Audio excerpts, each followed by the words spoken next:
Já estamos de volta, vamos às imagens do plenário do Supremo Tribunal Federal com o retorno dos ministros para a sessão jurisdicional, os julgamentos propriamente ditos previstos para a tarde desta quarta-feira no plenário do STF.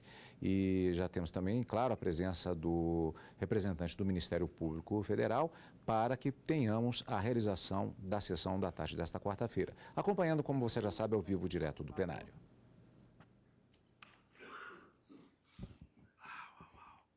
Declaro aberta agora a sessão jurisdicional do plenário do Supremo Tribunal Federal. Passo a palavra à senhora secretária para a leitura da ata da sessão anterior. Ata da 30ª sessão extraordinária, realizada em 29 de setembro de 2016. Presidência da senhora ministra Carmen Lúcia. Presentes à sessão os senhores ministros Marco Aurélio, Gilmar Mendes, Ricardo Lewandowski, Dias Toffoli, Luiz Fux, Rosa Weber, Teori Zavascki, Roberto Barroso e Edson Fachin. Ausente justificadamente o ministro Celso de Mello. Procurador-Geral da República, Dr. Rodrigo Janot Monteiro de Barros. Abriu-se a sessão às 14 horas, sendo lida e aprovada a ata da sessão anterior. Na ocasião, o plenário julgou vários processos, dentre os quais uma arguição de descumprimento de preceito fundamental.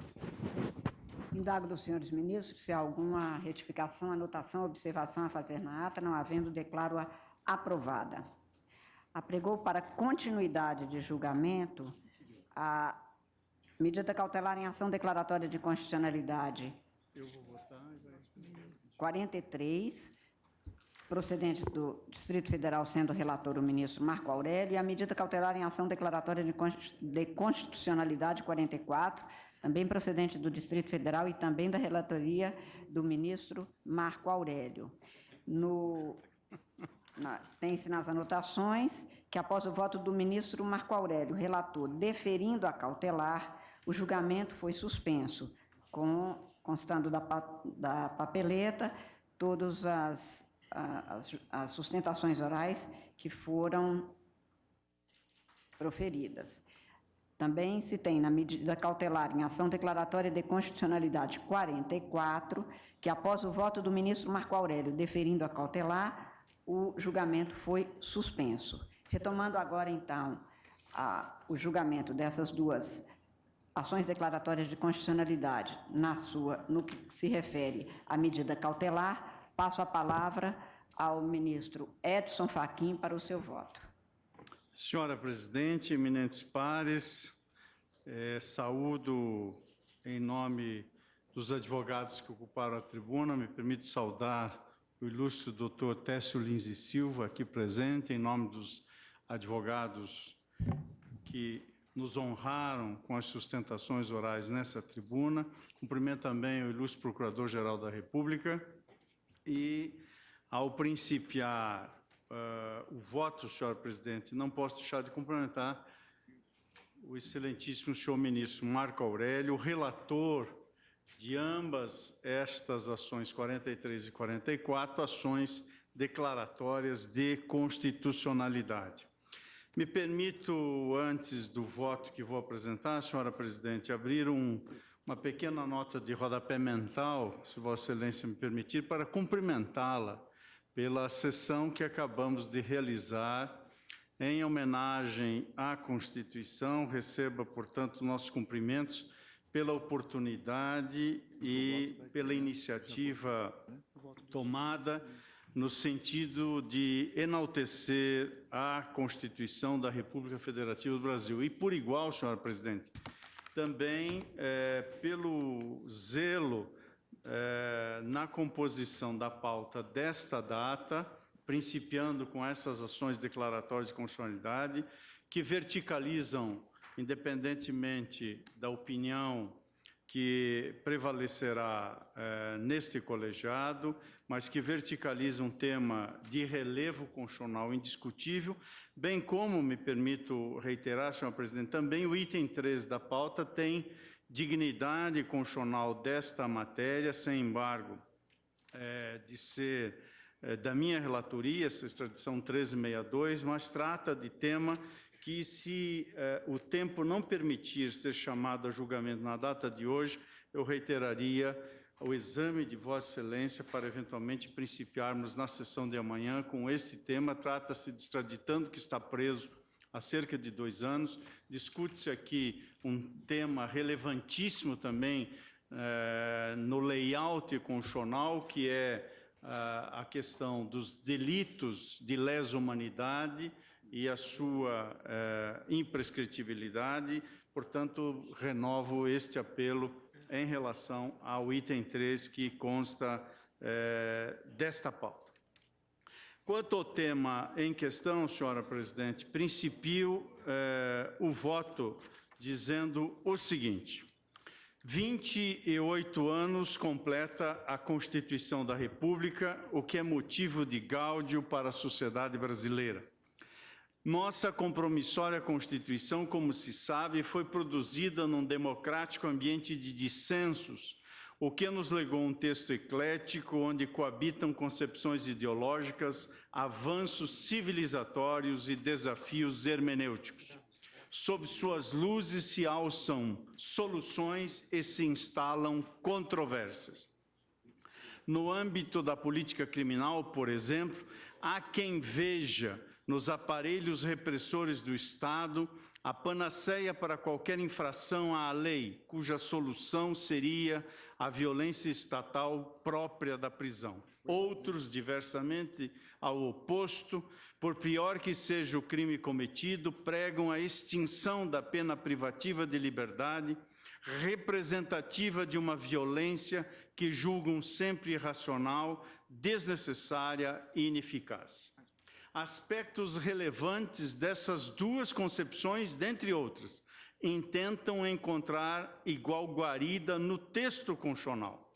Por essa razão, a partir da Constituição da República, de um lado, há textos que se traduzem na exaltação mais completa da tutela da liberdade e, de outro, textos que impõem ao Estado um determinado rigor criminal. Não se pode, de qualquer forma, como preconizado pelo eminente ministro Eros Grau em obra doutrinária, perder de vista, são palavras de Sua Excelência, que não se interpreta o direito em tiras, aos pedaços. A interpretação de qualquer texto de direito impõe ao intérprete, em qualquer circunstância, o caminhar pelo percurso que se projeta a partir dele, do texto, até a Constituição. A interpretação do direito desenrola-se no âmbito de 3 distintos contextos: o linguístico, o sistêmico e o funcional. No contexto linguístico é discernida a semântica dos enunciados normativos, mas o significado normativo de cada texto somente é detectável no momento em que se o toma como inserido no contexto de um sistema para após afirmar-se plenamente no contexto funcional, escreveu o ministro Eros Grau em obra que cito aqui no voto. Nessa linha, registro minha concepção sobre a tutela dos direitos fundamentais, a qual pode albergar a defesa de bens jurídicos fundamentais, cujo Estado também provê pela via do direito penal. Em sustentação oral, ao principiar-se desse julgamento, exprimiu-se da tribuna com sinceridade aquilo que, em verdade, pode ser o desejo de todos, o fim da pena privativa de liberdade. Todos nos irmanamos na utopia de que um dia viveremos numa sociedade livre de toda e qualquer violência, até mesmo da violência institucional representada pela pena privativa de liberdade. A Constituição, quer se queira ou não, à luz das concepções que cada um sustenta, escolheu o direito penal como um de seus instrumentos de proteção de direitos humanos.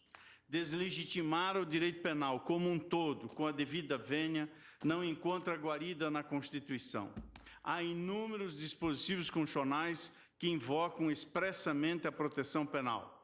O artigo 5º, incisos 41, 42, 43 e 44 da Constituição são exemplos de imposição expressa de punição a qualquer discriminação atentatória dos direitos e liberdades fundamentais, ao racismo, tortura, tráfico de drogas, terrorismo, crimes hediondos e ação de grupos armados. O artigo 7º, inciso 10 da Constituição, de outro exemplo, impõe ao legislador em mora sobre este tema desde 1978, que tipifique a retenção dolosa do salário dos trabalhadores. O parágrafo 3º do artigo 225 determina a tipificação de condutas lesivas ao meio ambiente. Assim, esta Suprema Corte, por mais de uma vez, invocou o princípio da proteção deficiente para declarar a inconstitucionalidade de normas que, de alguma forma, embaraçavam a proteção penal a interesses fundamentais previstos na Constituição. Recentemente, no julgamento do habeas corpus 123.971, relator, ministro Teori Zavascki, teve lugar o princípio da proteção penal deficiente para afastar a aplicação do artigo 225 do Código Penal, 225, na sua redação originária, que condicionava a propositura de ação penal contra o autor de crime de estupro praticado em face de criança ou adolescente à iniciativa de seu representante legal. Pioneiramente, o ministro Gilmar Mendes, no julgamento do recurso extraordinário 418.376 de Mato Grosso do Sul, em voto vista fundado na doutrina dos professores Lênio Streck e Ingo Sarlet, assentou, são palavras que dali extraio, que a proibição de proteção insuficiente adquire importância na aplicação dos direitos fundamentais de proteção, ou seja, na perspectiva do dever de proteção que se consubstancia naqueles casos em que o Estado não pode abrir mão do direito penal para garantir a proteção de um direito fundamental. Registro que não há desconhecimento de posicionamentos teóricos e práticos em sentido diverso sobre a matéria aqui vertida, inclusive da ilustre doutrina ora citada, e eu faço por lealdade ao dissenso e ao reconhecimento da relevância de procedimento argumentativo dialógico. Não se olvide que a Constituição da República tem sido questionada em organismos internacionais de tutela dos direitos humanos em razão da ineficiência de seu sistema de proteção penal a direitos humanos básicos. Quiçá o caso mais notório, julgado pela Comissão Interamericana de Direitos Humanos em 4 de abril de 2001, teve como autora Maria da Penha Fernandes, vítima de tentativas de homicídio por parte de seu marido, que tentou eletrocutá-la no ápice de uma série de agressões sofridas durante toda sua vida matrimonial. O Ministério Público ofereceu denúncia contra o agressor em 28 de setembro de 1984. Porém, passados 17 anos da data dos fatos, sem que o Poder Judiciário brasileiro tivesse proferido uma sentença definitiva sobre o caso que se aproximava da prescrição, a comissão condenou o Brasil por reconhecer a ineficiência da proteção penal à vítima e condenou a uma série de medidas que resultaram, por exemplo, na hoje conhecida Lei 11.340, e aqui cito a fonte do julgamento. Há ainda, dentre outros exemplos dignos de nota, o caso de Sétimo Garibaldi versus Brasil, julgado pela Corte Interamericana de Direitos Humanos em 23 de setembro de 2009.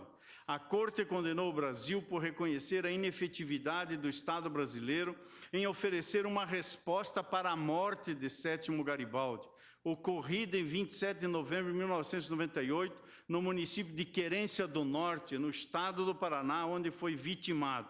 Considerou a Corte que há direito de obter uma resposta justa e efetiva sobre o acontecido, e aqui também cito a fonte.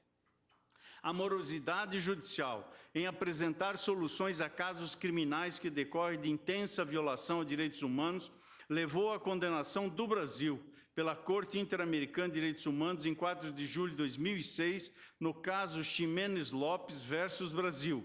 Damião Ximenes Lopes era deficiente mental e foi vítima de maus tratos em casa de repouso em Sobral, no Ceará, os quais foram a causa de sua morte.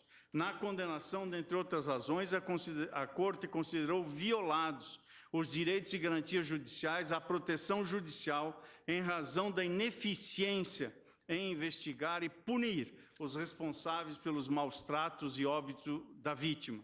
Considerou-se que após 6 anos não havia sequer sentença de primeiro grau, cito também a fonte. E continuo, senhora presidente, dizendo: a deficiência da proteção penal a vítimas de violações graves a direitos humanos foi decisiva na acusação que o Brasil sofreu perante a Comissão Interamericana de Direitos Humanos, no caso que ficou conhecido como o caso dos meninos emasculados do Maranhão.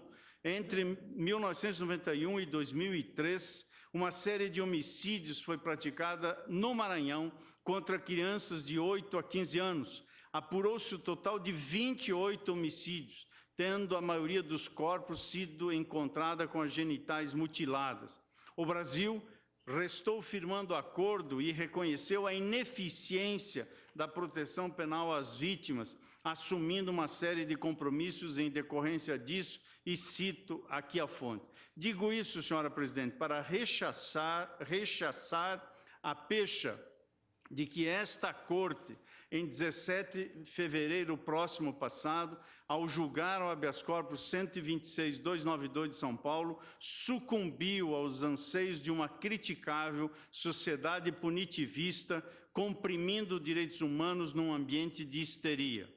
A busca pela racionalidade do sistema penal, em meu modo de ver, passa pela compreensão dos direitos humanos também sob uma outra perspectiva, ou seja, pela perspectiva segundo a qual, como tem entendido esta Suprema Corte, ao acatar o princípio da proibição de proteção deficiente e também à luz do que decidiu a Corte Interamericana de Direitos Humanos, desde o julgamento do caso Velázquez Rodrigues versus Honduras, que as condutas violadoras de direitos humanos devem ser investigadas e punidas, evitando, se possível, a reincidência. Afinal, como bem se colhe da obra de Antônio Escrivão Filho, José Geraldo de Souza Júnior, cito, nas palavras dos autores, na medida em que os direitos humanos sejam compreendidos como produtos dos processos sociais, de lutas por dignidade, identifique-se no conceito de exigibilidade, uma condição de duplo efeito essencial para os direitos humanos. De um lado, a delegação de legitimidade política e jurídica para a sociedade exigir a efetivação de seus direitos. E de outro, a noção imperativa de respeito e promoção ativa e contínua desses direitos por parte do Estado, como escreveram na fonte José Antônio Pérez Gediel, entre outros autores.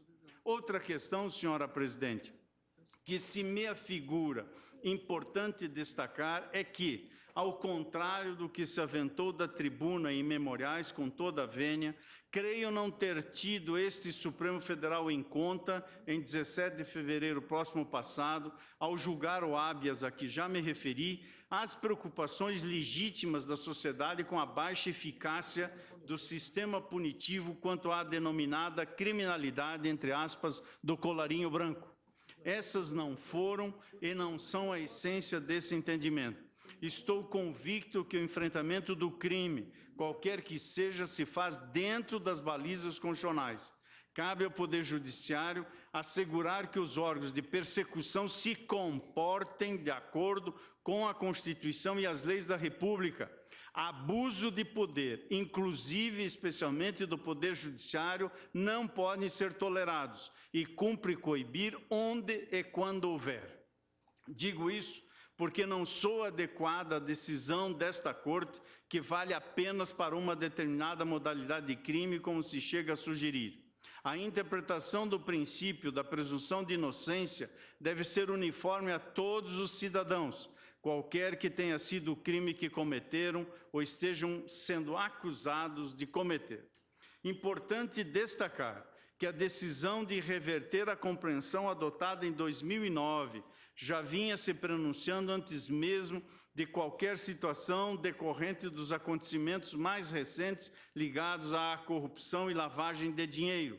Exemplo disso é o conteúdo de entrevista do eminente ministro Gilmar Mendes, em 27 de junho de 2013, quando, em entrevista ao jornal Folha de São Paulo, afastou a necessidade de uma proposta de emenda constitucional para alteração do entendimento desta Corte, bem como antecipou que, em sua opinião, era necessária uma modificação no entendimento para assentar a possibilidade de prisão a partir do julgamento em segunda instância.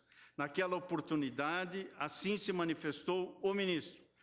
São suas palavras. Podemos tanto dizer que a partir do 2º grau já pode ocorrer a prisão, se o juiz assim avaliar, se o tribunal assim avaliar. Vamos estar consoantes, disse Sua Excelência, com todas as declarações de direito, inclusive com a Convenção Interamericana de Direitos, portanto, não é necessário fazer emenda constitucional. Cito a fonte. Em artigo doutrinário publicado em 2015, da lavra também do ministro Gilmar Mendes, defendeu-se na mesma linha que os recursos extraordinários têm sua fundamentação vinculada a questões federais, recurso especial, e constitucionais, recurso extraordinário. E por força da lei e mesmo da tradição não tem efeito suspensivo. A análise das questões federais e constitucionais, ainda que decorra da provocação da parte recorrente, serve preponderantemente não ao interesse do postulante, mas ao interesse coletivo do desenvolvimento e aperfeiçoamento da jurisprudência.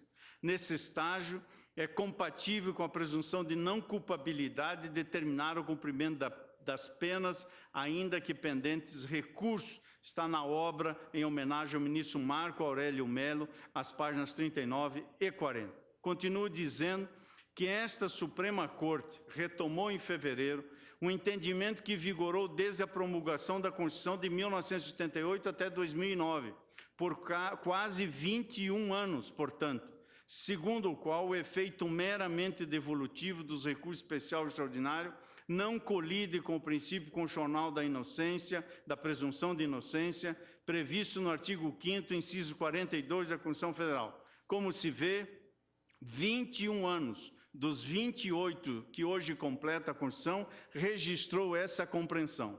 Foram mais de 2 décadas de sob a égide da Constituição da República Federativa do Brasil, tempo no qual as portas do Supremo Tribunal Federal para proteger a liberdade jamais se fecharam por esse motivo. E ao fazê-lo em fevereiro último, apreciou nesta retomada de entendimento processo pautado pela presidência do tribunal no âmbito de seus regulares afazeres.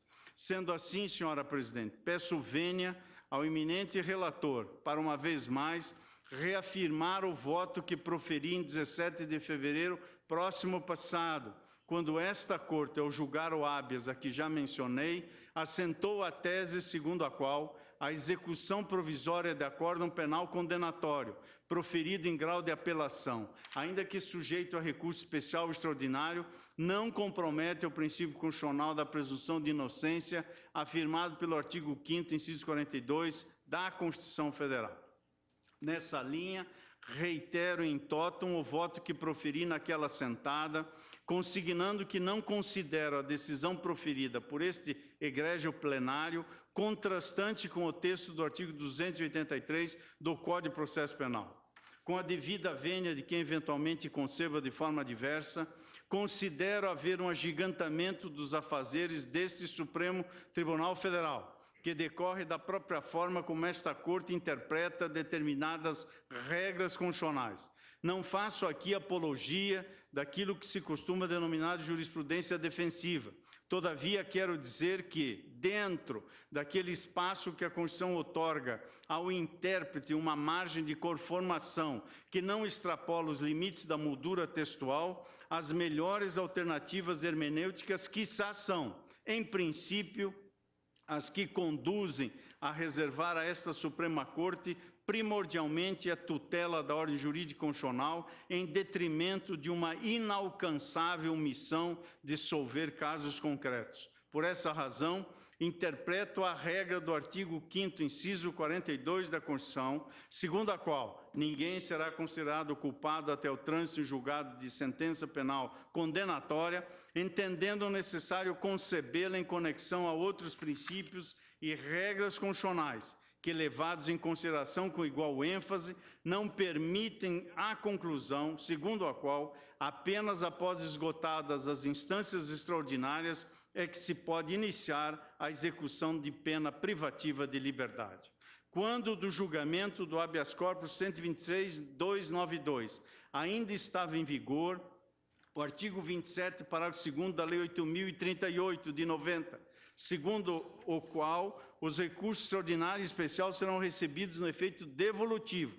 A essa regra somava-se aquela do artigo 637 do Código de Processo Penal, segundo a qual o recurso extraordinário não tem efeito suspensivo, e uma vez arrazoados pelo recorrido os autos do translado, os originais baixarão à primeira instância para execução da sentença. Com a revogação expressa do artigo 27 da lei citada, após a entrada em vigor do novo Código de Processo Civil, as regras desse diploma passaram a regulamentar os recursos especial e extraordinário, também no âmbito do processo penal, em razão do que dispõe o artigo 3º do próprio Código de Processo Penal. Sendo assim, daquilo que se depreende do artigo 995, combinado com o parágrafo 5º do artigo 1029 do Código de Processo Civil, permanece sendo excepcional a possibilidade de atribuição de efeito suspensivo aos recursos especial e extraordinário na seara criminal. A regra continua a ser o recebimento desses recursos excepcionais no efeito meramente devolutivo, e é evidente que tal possibilidade persiste, especialmente para atribuir-se efeito suspensivo diante de teratologia ou abuso de poder. Como se sabe, as decisões jurisdicionais não impugnáveis por recursos dotados de efeito suspensivo possuem eficácia imediata. Essa é a razão pela qual, após esgotadas as instâncias ordinárias, a condenação criminal, em nosso ver, poderá provisoriamente surtir o imediato efeito do encarceramento, uma vez que o acesso às instâncias extraordinárias se dá por meio de recursos que são ordinariamente dotados de efeito meramente devolutivo. A regra do artigo 283 do Código de Processo Penal, com sua atual redação, com a devida vênia de quem entende de outra forma, não conduz, em meu ver, a resultado diverso. Dispõe o artigo que ninguém poderá ser preso, senão em flagrante delito ou por ordem escrita e fundamentada da autoridade judiciária competente, em decorrência de sentença condenatória transitada em julgado ou no curso da investigação do processo em virtude de prisão temporária ou prisão preventiva. Esse é o texto do artigo, cuja redação foi dada pela Lei 12.403 de 2011, tendo alterado dispositivos relativos à prisão processual, fiança, liberdade provisória e demais medidas cautelares. Não depreendo da regra acima transcrita a vedação a toda e qualquer prisão, exceto aquelas ali expressamente previstas.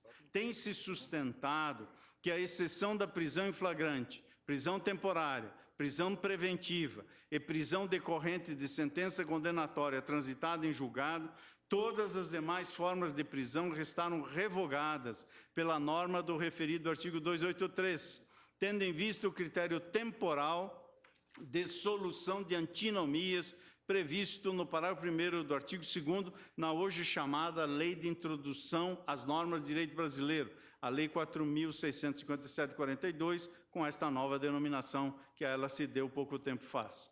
Inicialmente, quanto a isto, consigno que não depreendo entre a regra do artigo 283 e a regra que dispõe ser apenas devolutivo o efeito dos recursos excepcionais, nos artigos que já citei, quer do Código de Processo Penal, quer do Código de Processo Civil, antinomia que desafia solução pelo critério temporal. Se assim o fosse, a conclusão seria hoje, singelamente, pela prevalência da regra que dispõe ser mesmo meramente devolutivo o efeito dos recursos ao Superior Tribunal de Justiça e ao Supremo Tribunal Federal, haja vista que os artigos 995 e 1029, parágrafo 5º, ambos do CPC, têm vigência posterior à regra do artigo 283 citado. Impende relembrar, ao contrário, o disposto no parágrafo 2º do artigo 2º dessa Lei de Introdução às Normas do Direito Brasileiro, segundo o qual regra posterior dispõe sobre questão especial e não revoga as disposições especiais já existentes. Em outras palavras, não me parece haver verdadeira antinomia entre o que dispõe o artigo 283 do Código de Processo Penal e a regra que confere eficácia imediata aos acordos proferidos por tribunais de apelação. Não me parece, com todas as vênias, adequada a interpretação segundo a qual o artigo 283 do Código de Processo Penal teria varrido do mundo jurídico toda forma de prisão que não aquelas ali expressamente previstas, quais sejam a prisão em flagrante, a prisão temporária, a prisão preventiva e a prisão decorrente de sentença condenatória transitada em julgado. Parece-me indisputável que as demais prisões reguladas por outros ramos do direito, como é o caso da prisão civil por inadimplemento voluntário e inexcusável de pensão alimentícia e a prisão administrativa decorrente de transgressão militar, permanecem com suas regulamentações intactas, a despeito da posterior vigência de tal dispositivo citado. Vale dizer, fosse correta a afirmação, segundo a qual, depois da entrada em vigor da regra do 283 do Código de Processo Penal, toda e qualquer modalidade de prisão não contemplada ali expressamente estaria revogada, ter-se-ia de admitir que as demais modalidades de prisão civil e administrativa também teriam sido igualmente extintas. Ainda que se possa objetar ter tal artigo 283 tratado exclusivamente do fenômeno da prisão no âmbito penal e processual penal, não haveria, em meu modo de ver, a propalada incompatibilidade entre tal regra e aquela que atribui efeito meramente devolutivo aos recursos excepcionais. Como dito, houvesse incompatibilidade a ser sanada pelo critério temporal, prevaleceria a regra do efeito meramente devolutivo dos recursos especial e extraordinário. Da forma como concebo referidas normas, senhora presidente, entendo, no que diz respeito à condenação, que se impõe como regra, sim, o trânsito em julgado do título judicial. Vale dizer, sentenças de juiz de primeiro grau, acordos não unânimes, ainda passíveis de impugnação por meio de embargos infringentes de tribunais locais, como regra, não podem mesmo produzir seus efeitos antes do trânsito em julgado, ou seja, antes de decorridos prazos preclusivos. Aliás, nessa linha, recentemente, monocraticamente neguei seguimento à reclamação 23535, por meio da qual o Ministério Público de um Estado da Federação pretendia efeito imediato na condenação não unânime proferida por tribunal local. Dentre outras razões, neguei seguimento, porque em tais casos ainda é cabível o recurso de embargos infringentes dotado de efeito suspensivo. Eis aí um exemplo de limite. Entendo ainda que a disposição geral que exige o trânsito em julgado da condenação para a produção de efeitos não é incompatível com a especial regra que confere efeito imediato aos acordos somente atacados pelas vias dos recursos excepcionais, quando esses não forem dotados ou a eles expressamente atribuídos efeito suspensivo. A excepcionalidade do efeito suspensivo a ser conferida aos recursos extraordinário e especial, como assentamos, em meu modo de ver, no julgamento do habeas 126.292, não me parece incompatível com a regra do artigo 5º, inciso 42 da República. Ao contrário, tenho para mim que prevaleceu ali o entendimento segundo ao qual às Cortes Superiores foi conferida tanto a competência recursal pela Constituição visando tutelar o direito objetivo, quanto, caso não atribuído na origem, reconhecer na forma própria efeito suspensivo ao respectivo recurso. Sendo assim, a atribuição de efeitos ordinariamente devolutivos a esses recursos, que são excepcionais até pela denominação que lhes emprega a Constituição, por isso se chama especial e extraordinário, está em absoluta conformidade com o sistema constitucional visto como um todo. Nesse aspecto, repiso o que assentei naquela oportunidade, quando considerei que o acesso via recurso ao STF e STJ se dá em caráter de excepcionalidade. A própria definição constitucional da quantidade de magistrados com assento nessas cortes repele qualquer interpretação que se queira fazer delas instâncias revisoras universais, o que vai de encontro com a devida vênia à pretensão sucessiva nestas ações declaratórias de firmar o STJ como locus de início da execução da pena. Não se pode nem se deve, contudo, relegar a segundo plano a possibilidade do Supremo, do STJ, em suas respectivas searas e na forma devida, atribuírem também expressamente efeito suspensivo ao recurso cabível que tenha sido interposto. Entendo que a finalidade que a Constituição persegue não é outorgar uma terceira ou quarta chance para a revisão de um pronunciamento jurisdicional com o qual o sucumbente não se conforme e considere injusto. O acesso individual às instâncias extraordinárias visa propiciar a esta Suprema Corte e mesmo ao STJ exercer seus papéis estabilizadores, uniformizadores e pacificadores das normas constitucionais e de direito infraconstitucional. Tanto é assim que o parágrafo 3º do artigo 102 da Constituição Federal exige demonstração de repercussão geral das questões constitucionais debatidas no recurso extraordinário. Ou seja, ao recorrente cabe demonstrar que no julgamento de seu caso concreto malferiu-se um preceito constitucional e que há necessariamente a transcendência e relevância da tese jurídica a ser afirmada pelo STF. A própria Constituição é que alça o Supremo Tribunal Federal primordialmente a serviço da ordem jurídica constitucional e igualmente eleva o Superior Tribunal de Justiça precipuamente a serviço da mesma ordem jurídica infraconstitucional. Isto resta claro da Constituição Federal quando se observa, nomeadamente no inciso 3º do artigo 105, as hipóteses de cabimento no STJ de recurso especial. Nem mesmo o excessivo apego à literalidade da regra do inciso 42 do artigo 5º da Constituição imporia sempre o trânsito em julgado para conduzir a solução diversa.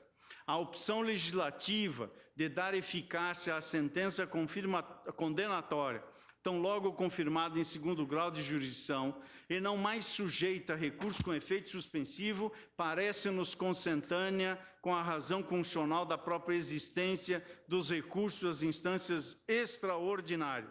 Se pudéssemos dar à regra do inciso 42, artigo 5º da Constituição Federal, caráter absoluto, teríamos de admitir, no limite, que a execução de pena privativa de liberdade só poderia operar-se quando o réu se conformasse com a própria sorte e deixasse de opor os primeiros, segundos, terceiros, quintos, sextos embargos declaratórios. Saltam aos olhos, portanto, os limites e as possibilidades que se podem dar à dicção deste inciso da Constituição da República ao mencionar trânsito em julgado. Do contrário, estar-se-ia admitir que a Constituição erigiu em caráter absoluto uma presunção de inépcia das instâncias ordinárias. Afinal, se a presunção de inocência não cede nem mesmo depois de um juízo monocrático ter afirmado a culpa do acusado após o devido processo legal e observada irrestritamente as garantias constitucionais, e com a consequente confirmação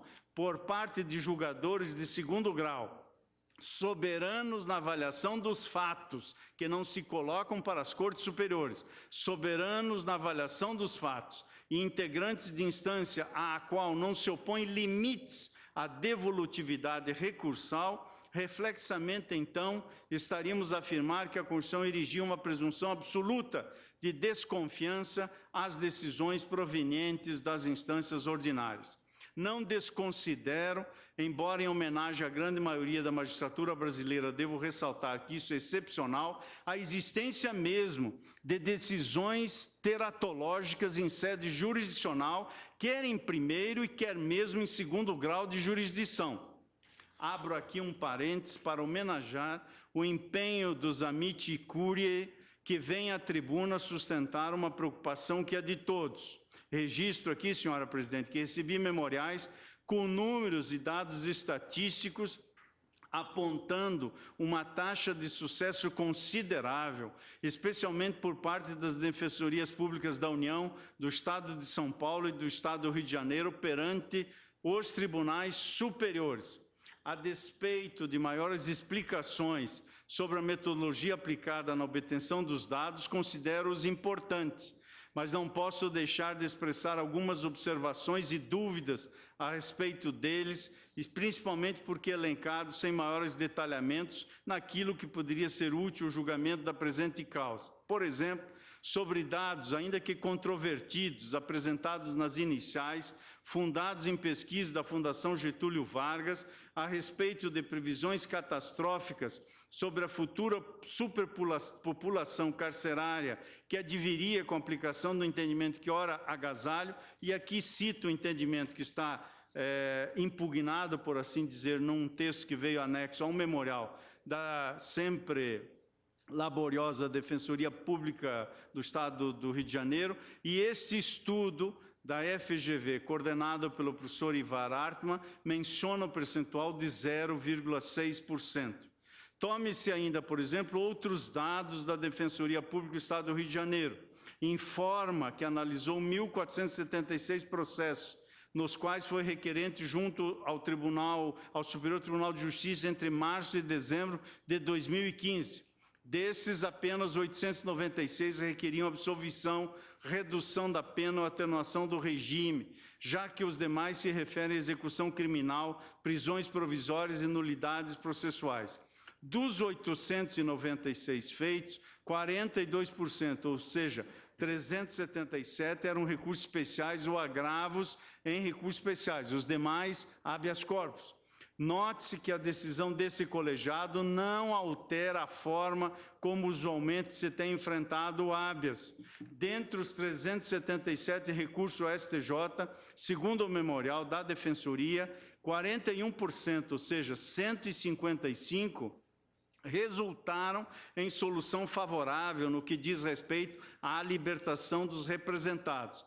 Há, sem dúvida, percentual, dentre os 155 favoráveis, decorrentes da concessão de habeas de ofício, na medida em que, quando o Tribunal Superior concede a ordem de ofício, não conhece ou julga improcedente o recurso, isso significa dizer que o instrumento manejado não foi o responsável direto pelo sucesso que poderia ter sido obtido com o habeas corpus. Ainda assim, senhora presidente, percebe-se que de todo o universo dos assistidos pela Defensoria Pública do Estado do Rio de Janeiro, em números absolutos, 155 tiveram sua situação de injustiça revertida no Tribunal Superior. É mesmo relevante e concerne ao sagrado direito da liberdade dos cidadãos.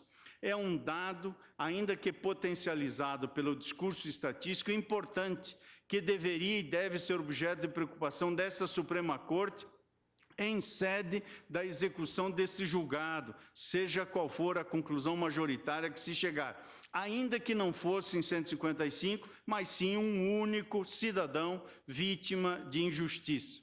Reconheço que há uma certa recalcitrância por parte de alguns tribunais de apelação em seguir entendimentos pacificados no âmbito das Cortes Superiores. Entretanto, a solução proposta de retornar ao entendimento anterior, que conferia efeito paralisante a absolutamente todas as decisões colegiadas de segunda instância, transformando as Cortes Superiores em terceiro e quarto graus de jurisdição, não me parece, com todo o respeito, a solução adequada e não se coaduna com as competências atribuídas pela Constituição às Cortes Superiores. Quiçá, senhora presidente, devamos aprofundar os mecanismos de conferir efeito vinculante às decisões pacíficas das Cortes Superiores, o que é consentâneo com o papel uniformizador do direito a elas atribuído pela Constituição. Assim, para sanar situações de teratologia, como se sabe e que existem, há instrumentos processuais eficazes, tais como medidas cautelares para conferir efeito suspensivo a recursos especiais e extraordinários, bem como o habeas corpus, que a respeito de qualquer interpretação mais restritiva sobre seu cabimento, em casos de teratologia, é concedido de ofício por esta Suprema Corte. Como dito, e marcho para a conclusão, senhora presidente, o artigo 283 do Código de Processo Penal, em regra, exige sim o trânsito em julgado para a eficácia dos provimentos jurisdicionais condenatórios em geral. As regras dos artigos 637 do Código de Processo Penal, combinadas com as dos artigos 995 e parágrafo 5º do 1029, ambos do Código de Processo Civil, ao atribuírem efeito meramente devolutivo aos recursos especial e extraordinário, excepcionam a regra geral desse artigo 283, permitindo, em meu modo de ver, o início da execução quando o provimento condenatório for proferido por tribunal de apelação. A afirmação da vigência e constitucionalidade desse artigo 283, portanto, na minha ótica, em nada macula a conclusão a que chegou esta Suprema Corte do julgamento de fevereiro, razão pela qual mantenho o meu entendimento exposto naquele julgamento. Enfrento aqui agora, por derradeiro, um argumento que diz respeito à irretroatividade do entendimento jurisprudencial prejudicial. Aqui também, data vênia, entendo que ao argumento não assiste razão. A irretroatividade figura, em meu modo de ver, como matéria atrelada à aplicação da lei, no tempo, ato normativo idôneo a inovar a ordem jurídica. Não se nota na espécie sucessão de leis, de modo que a ofensa constitucional não se perfaz, descabendo atribuir ultratividade a atos interpretativos que, bem por isso, não se confundem com produções normativas submetidas ao princípio da legalidade. Assim, não reconheço a aplicabilidade dos preceitos constitucionais que regem a incidência benéfica retroativa da norma penal ao acusado e irretroatividade da regra mais grave ao acusado aos precedentes jurisprudenciais. Entendo que tais regras se aplicam às leis penais e não à jurisprudência. Estou me valendo de acórdão que cito e me escuso de reproduzir, do ministro Sepúlveda pertence no habeas corpus 75793. Não desconheço entendimentos doutrinários que, fundados no princípio da segurança jurídica, sustentam que os entendimentos jurisprudenciais consolidados em favor do réu, quando alterados, devem ter vigência meramente prospectiva. Entretanto, tais posicionamentos, em meu ver, visam assegurar que a prática de uma determinada conduta, considerada na data do fato pela jurisprudência majoritária como atípica, possa ser objeto de punição por parte do Estado, em razão de uma suposta guinada em pejos do entendimento jurisprudencial consolidado no momento em que o ato foi praticado. Nessas situações, sim, faz sentido afirmar a impossibilidade da retroatividade em prejuízo das alterações jurisprudenciais. Afinal, o cidadão, quando pratica uma conduta, pode nutrir em sua consciência a ideia de que ela não é criminosa em razão de esse ser o entendimento dominante nos tribunais. Tanto é assim que se sustenta, nesses casos, a irretroatividade da própria jurisprudência, com fundamento na existência de erro de proibição à luz do artigo 21 do Código Penal e nessa direção, afirmando que não se trata de uma questão de legalidade nem de tipicidade, cito, dentre outros, Eugênio Zaffaroni, em obra que consta deste voto. No caso, todavia, a situação é diversa. Aqui se está a cogitar da impossibilidade de retroatividade do entendimento jurisprudencial que alterou o marco de início da execução penal. Pode-se sustentar validamente que alguém tem o direito subjetivo de não ser punido por um fato praticado, se no momento em que o pratica, o entendimento jurisprudencial é no sentido de que não configura crime. Situação diversa, todavia, a menos o que me parece, é sustentar que alguém tem o direito subjetivo de só estar sujeito à eficácia de uma decisão condenatória a partir de um determinado momento processual. E, portanto, entendo que a extensão da regra desse inciso 55 do artigo 5º da Constituição tem sua extensão nos entendimentos jurisprudenciais limitadas às hipóteses em que tal entendimento se refere à configuração do fato como ilícito, mas não em hipóteses como a presente. No caso dos autos, inexiste alteração no plano normativo penal do comportamento ideal guiado pelo ordenamento jurídico, de modo que a legalidade se mostra plenamente respeitada. Cito aqui autor no fundamento desta parte do voto. E digo ainda, senhora presidente, que não depreendo contradição relevante entre a declaração do estado de coisas inconstitucional do sistema carcerário brasileiro, levada a efeito por esse Supremo Tribunal na DPF 347, com a decisão de fevereiro último desse tribunal, permitindo o início da execução da pena após esgotadas as instâncias ordinárias. A situação carcerária, qualquer que seja o momento em que a punição deva se efetivar, há de seguir os parâmetros daquela decisão e que a reconheceu mesmo como um estado de coisa inconstitucional. Mas com a devida vênia dos que pensam em sentido contrário, o correto reconhecimento de um estado de coisa inconstitucional do sistema carcerário não deve ser fundamento de interpretação, nesta hipótese, de regras penais e processuais penais. A correta compreensão, em meu modo de ver, indica a existência ou inexistência de um poder, dever do Estado de punir ou não, ou como no presente caso, no momento em que essa punição deva se iniciar. Naquela DPF 347, também da relatoria do eminente ministro Marco Aurélio, esse Supremo Tribunal Federal em nenhum momento entabulou soluções para o sistema carcerário, coartando as hipóteses em que ao Estado é legítima a imposição de sanções criminais. Essa Suprema Corte tratou de reconhecer e impor ao Estado uma série de obrigações que se afiguram necessárias à humanização desse vil sistema carcerário, ou seja, estabelecendo requisitos a serem observados para uma punição consentânea com os predicados do Estado de Direito. Havia e ainda há um sistema carcerário no Brasil em afronta aos direitos humanos. O tema aqui, todavia, é de outra ordem. Reitero, senhora presidente, toda a vênia, eminente relator, e a extensão do voto se dá porque, como se percebe, estou a abrir divergência, reconhecendo do voto de Sua Excelência balizas de entendimento que suscita, como sempre, o nosso respeito e reconhecimento.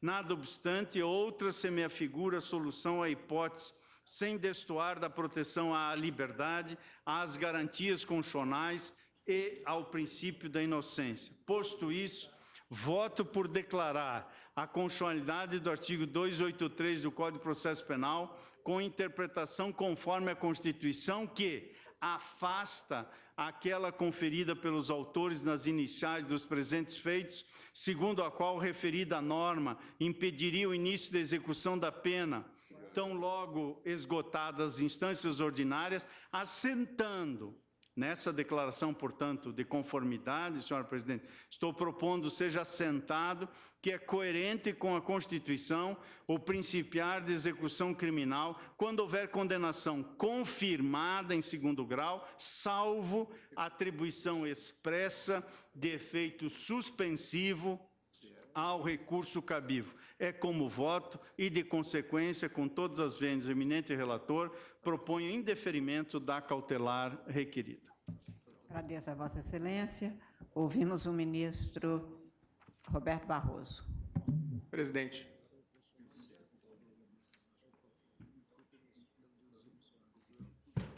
Eu volto a esse plenário a discussão acerca do sentido e do alcance do princípio da presunção da inocência, e devo dizer que eu ouvi com grande atenção o voto do eminente ministro Marco Aurélio, proferido na sessão anterior, ou em algumas sessões passadas, com a coerência, a densidade e a reflexão crítica que é própria das manifestações de Sua Excelência.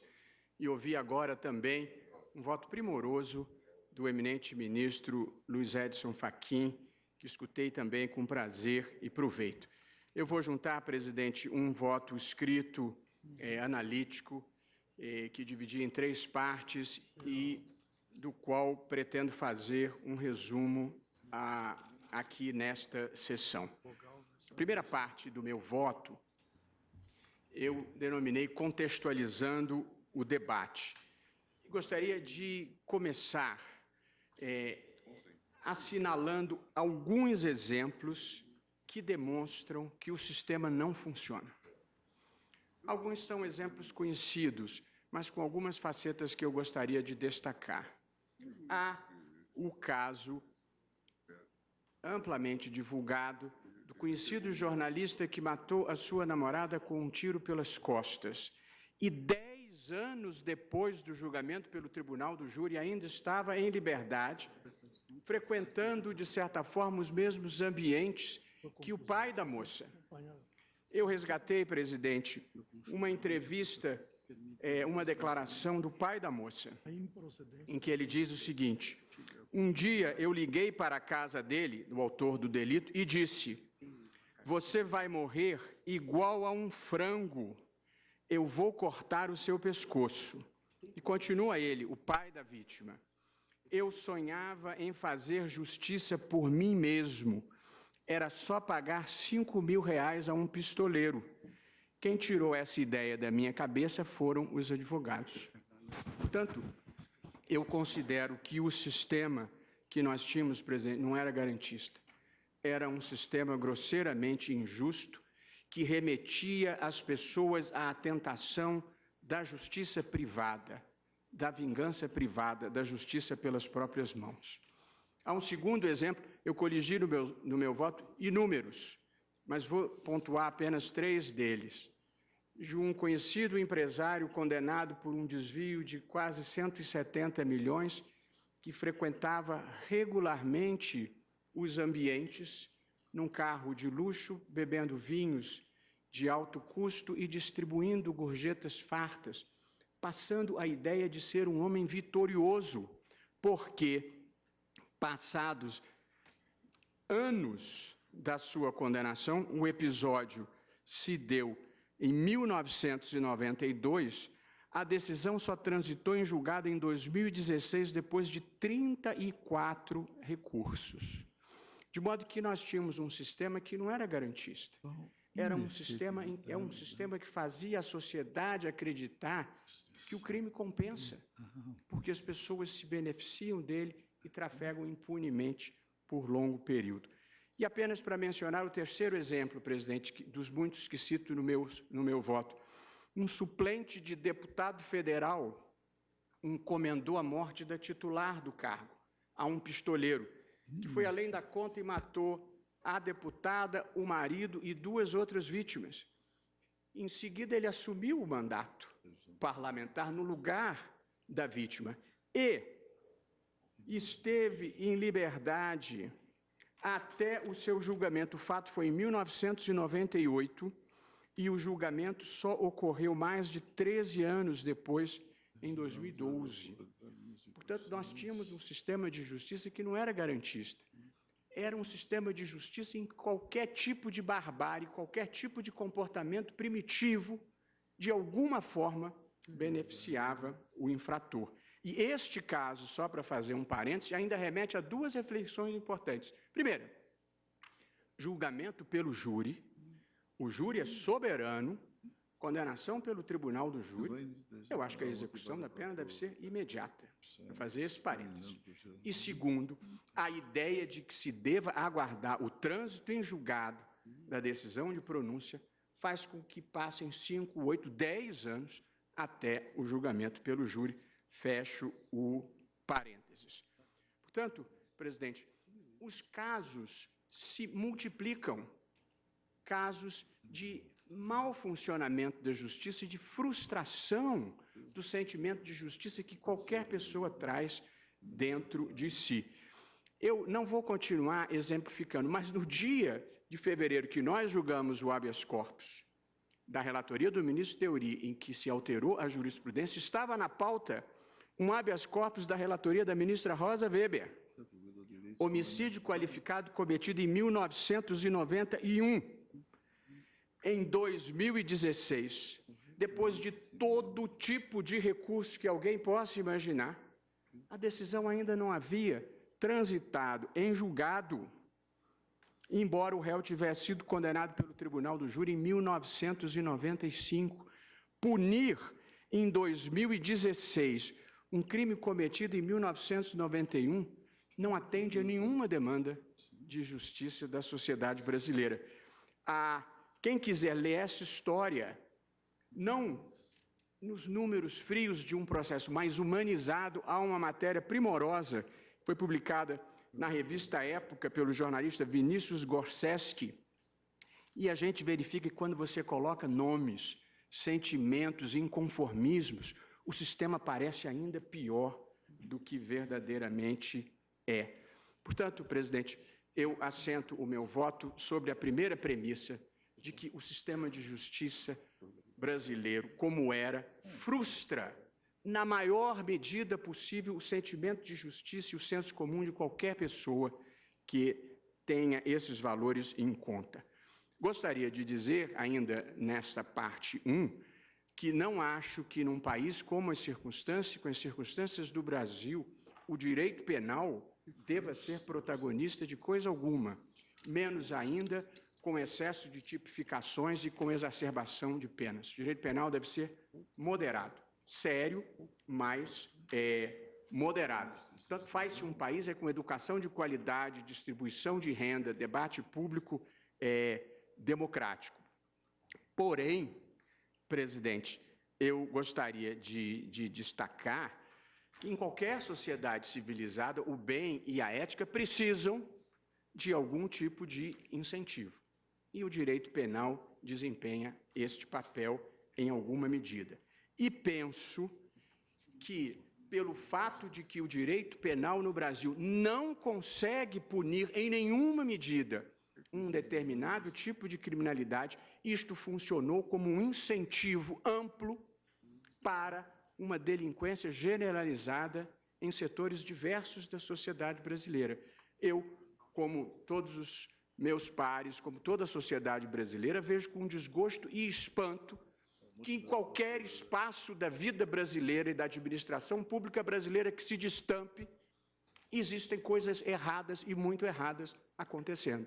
Nas licitações, nas contratações, nas nomeações, e tudo isso por conta da absoluta falta de poder dissuasório do direito penal que não ameaça ninguém nesse país que ganhe mais do que 4 salários mínimos. Eu aqui penso, como o ministro Luiz Edson Fachin, que evidentemente o direito penal também não deve discriminar entre ricos e pobres. E acho que a riqueza justa deve ser admirada.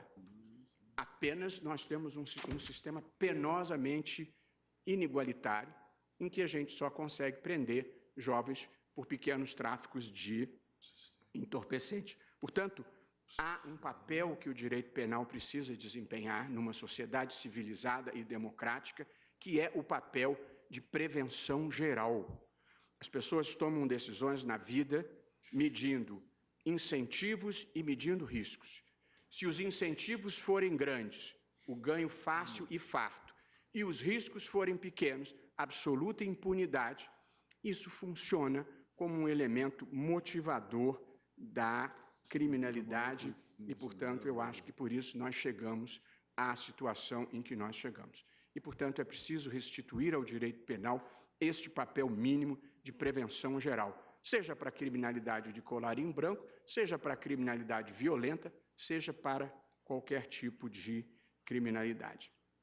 Eu gostaria de fazer ainda uma última observação, antes de demonstrar por que acho que é constitucional a posição que o Supremo adotou no habeas corpus 126.292 e enfrentar os argumentos relativos ao artigo 283, esgrimidos, devo dizer, sobretudo na ação declaratória de constitucionalidade número 43, com maestria e grande proficiência técnica e que, portanto, merecem ser enfrentados com seriedade. Mas antes, há 2 últimas observações iniciais que gostaria de fazer, que são as seguintes. A primeira, sempre que houver um tribunal acima de outro, vai ter algum grau de reforma.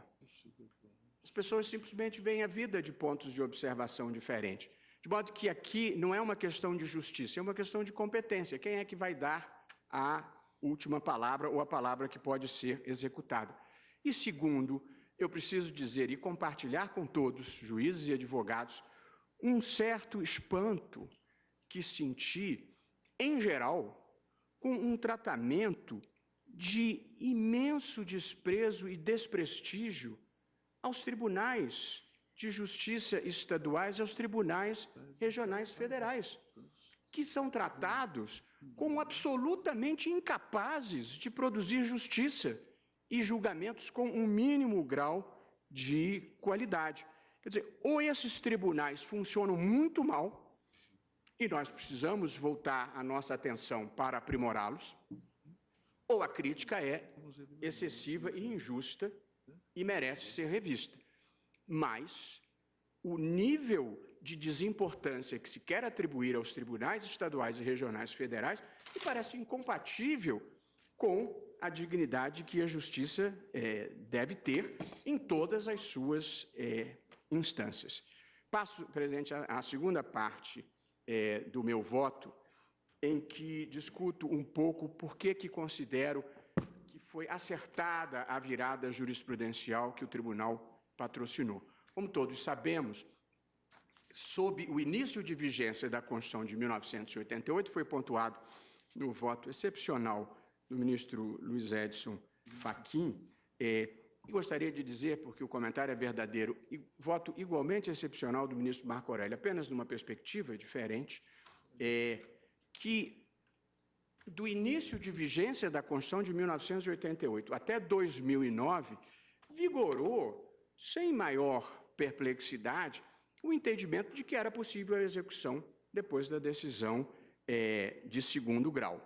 Depois veio a virada jurisprudencial no acórdão do eminente e estimado ministro Eros Grau, no habeas corpus 84.078 de 2009, entendendo que o princípio da ampla defesa significava o esgotamento de todas as instâncias, e depois veio a virada jurisprudencial de fevereiro desse ano, permitindo a execução depois do segundo grau. Na vida, nem sempre é possível, e menos ainda conveniente, dizer que uma decisão estava errada e a outra decisão estava certa. A verdade é que a percepção social dos fatos e a realidade, às vezes, ela se apresenta de modo diferente ao longo do tempo. Mas a verdade é que a decisão de 2009 produziu 3 consequências extremamente negativas que, não importa o que cada um pense, elas são constatáveis a olho nu. A primeira dessas consequências foi que, ao estabelecer que somente após o trânsito em julgado era possível a execução penal, concedeu-se um incentivo desmedido à interposição sucessiva de recursos, ainda que procrastinatórios, porque o compromisso do advogado é com o interesse do seu cliente, que lhe cabe legitimamente patrocinar dentro dos limites da lei e da ética. E, portanto, enquanto o advogado entendia ter recursos para manter o seu cliente fora da prisão, ele exercia esse direito previsto na legislação, e acho que ninguém pode criticar ou condenar isso. Mas a verdade é que, ao somente permitir a execução depois do trânsito em julgado, isso é um estímulo para que não se deixe transitar em julgado, o que transformou o nosso sistema de justiça e o nosso sistema recursal nesse modelo caótico que constrange a qualquer pessoa que tenha que explicar que um determinado caso teve 25 recursos só no Superior Tribunal de Justiça. Quer dizer, não é que seja ruim, é mais puxado para o ridículo do que para o ruim. 25 recursos no mesmo tribunal, todos descabidos, todos não conhecidos, sem que, no entanto, houvesse um mecanismo previsto para início do cumprimento da decisão. Em segundo lugar, este é um modelo que acentuou a seletividade do sistema penal, porque qualquer pessoa que tivesse dinheiro para pagar um advogado para interpor esses 25 recursos no STJ, depois outras dezenas aqui no Supremo, impedia que o seu cliente fosse preso. Mas quem é que tem dinheiro para contratar os advogados que sabem este caminho? E eu admiro profundamente o trabalho da Defensoria Pública, e a manifestação é verdadeira e sincera, mas me impressiono menos com as estatísticas, até porque a Defensoria Pública recorre muito menos do que a advocacia privada, porque, como regra geral, não faz este tipo de recorribilidade procrastinatória vazia, que muitas vezes, compreensivelmente, não é uma crítica à advocacia, se verifica na advocacia privada. Portanto, a Defensoria Pública tem estatísticas elevadas de ganhos, primeiro, pela competência técnica com que atua, e segundo, porque recorre nos casos em que verdadeiramente se deveria recorrer para discutir uma tese ou uma questão relevante. Portanto, a estatística não me impressiona.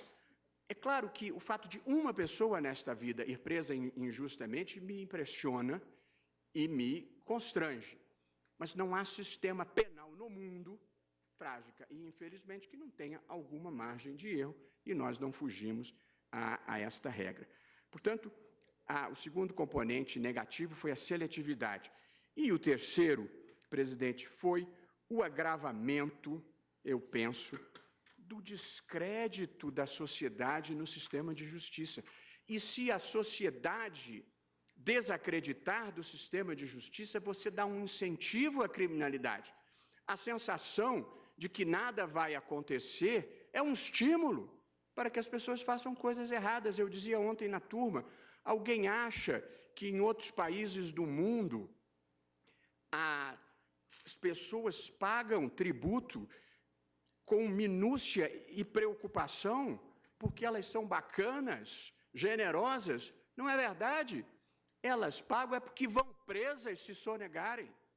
Quando nós, nessa matéria, em meio a outras, temos o sistema mais leniente que se possa imaginar, em que se pode pagar o tributo sonegado depois do trânsito em julgado. É uma aposta sem chance de perder. O sistema é péssimo.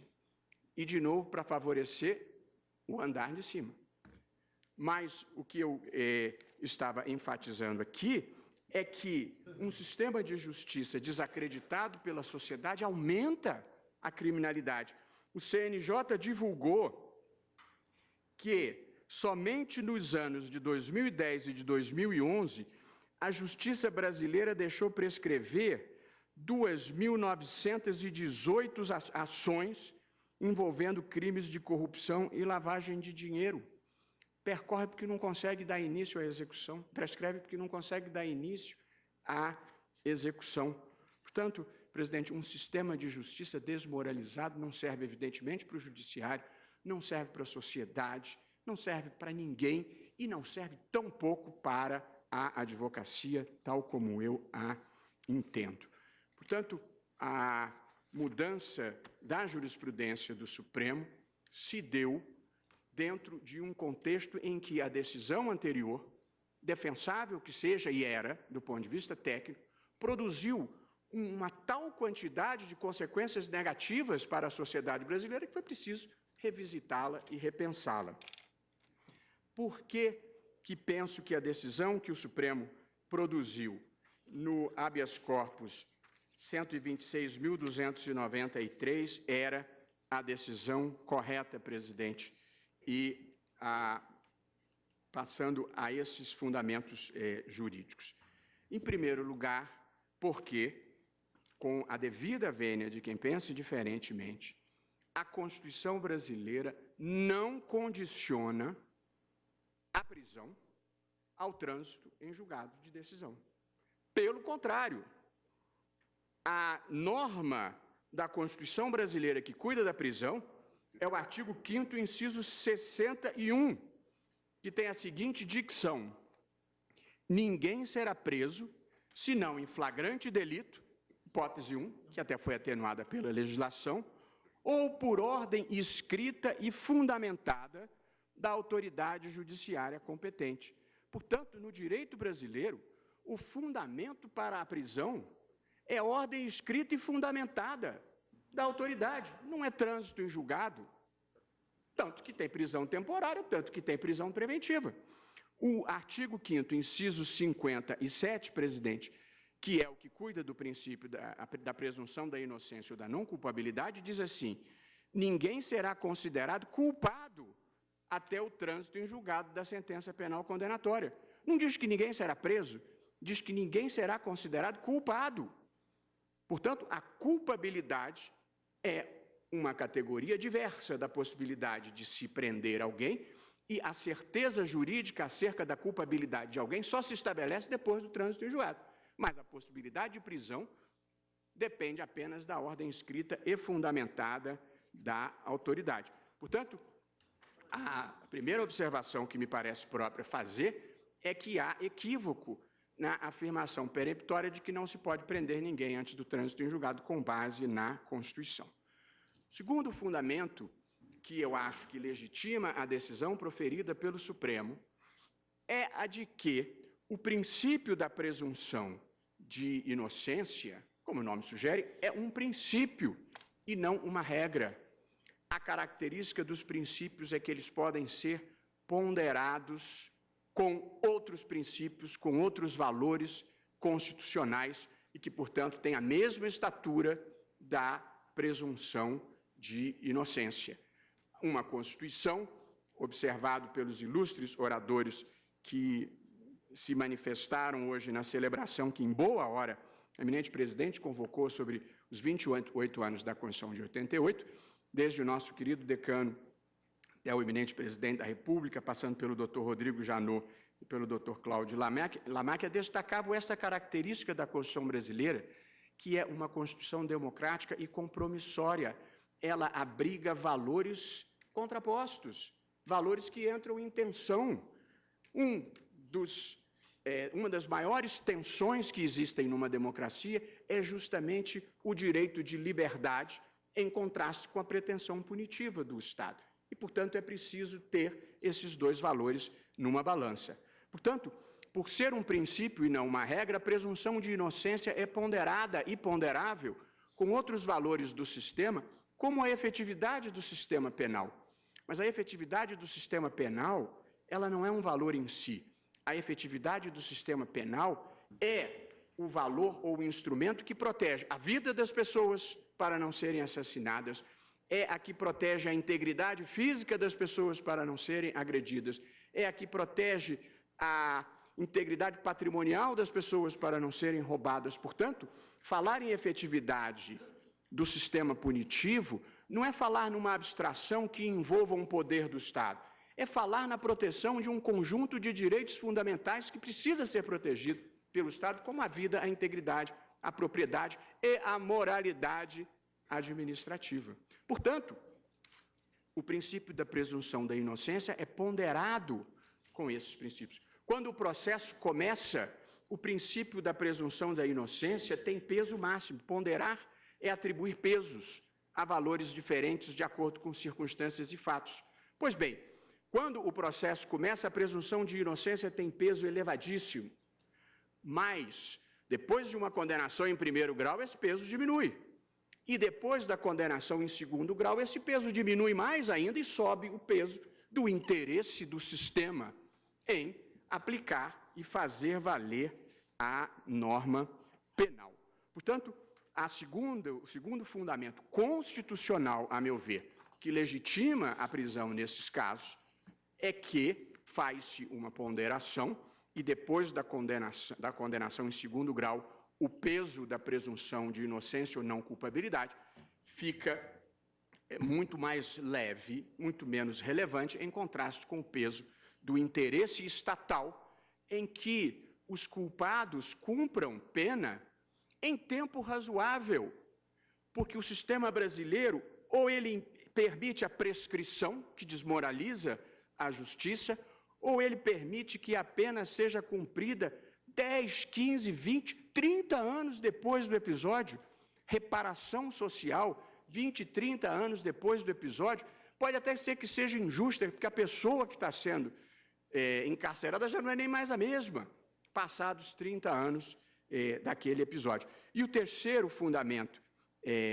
presidente, é que eu penso que depois da condenação em segundo grau, quando já há certeza quanto à autoria e quanto à materialidade, ou seja, o crime foi cometido e o autor é este, porque as instâncias extraordinárias não discutem mais provas e fatos, eu penso que, uma vez estabelecida a certeza jurídica sobre autoria e materialidade, é uma exigência constitucional, em nome da ordem pública, o início do cumprimento da pena, sob pena, de novo, de descrédito e desmoralização do sistema de justiça. E, por fim, presidente, na terceira e última parte do meu voto, eu enfrento os argumentos específicos das ações diretas de constitucionalidade, 43 e 44, que envolvem a discussão já averbada pelo ministro Luiz Edson Fachin e anteriormente pelo ministro Marco Aurélio, do artigo 283 do Código de Processo Penal, que tem a seguinte dicção: ninguém poderá ser preso, senão em flagrante delito ou por ordem escrita e fundamentada da autoridade judiciária competente, em decorrência de sentença condenatória transitada em julgado ou no curso da investigação ou do processo, em virtude de prisão temporária ou prisão preventiva.